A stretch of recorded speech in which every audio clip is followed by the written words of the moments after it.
The difference between supplemental feeding and small bags of deer attractant. Doc, one of the questions we get asked the most at NutriDeer is what is the difference between feeding deer and attracting deer?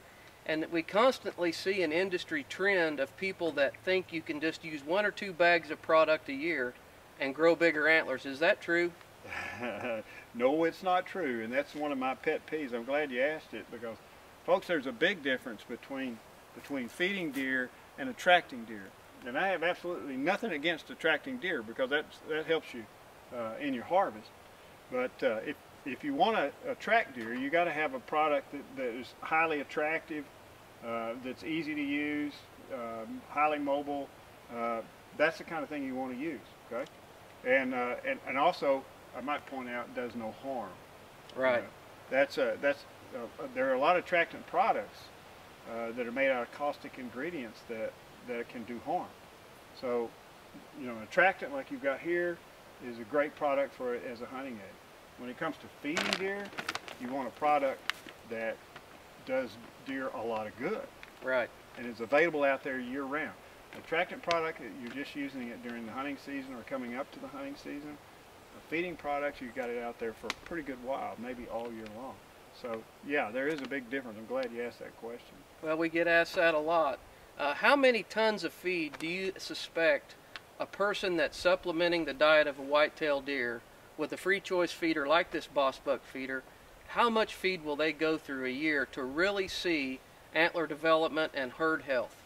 Well, a deer's going to eat, free range is going to eat about 2 pounds a day, each deer.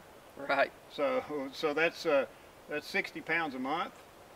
And you multiply that if he's got 30 deer on his property, you know, that's a lot of feed. Right. That's a lot of feed. There are some intensive managers that are really serious about it that are feeding anywhere from 1 to 5 tons a week. Right. And that's an expense that you have to realize, and because it is an expense, you need to have a product that is really doing what you want it to do. Absolutely. Yeah. And here's another one of my pet peeves. Is people cut corners on feeding. They will spend thousands of dollars on everything imaginable for their deer, and then they'll go out there and buy a cheap feed or low quality feed. I do not understand that. That's like buying a Ferrari, you know, and putting kerosene or diesel in it. You know, that just doesn't make any sense to me. Yeah, well, that's, you know, a big deal at NutriDeer. We sell deer attractants and we sell deer feed. Right. They're categorized correctly.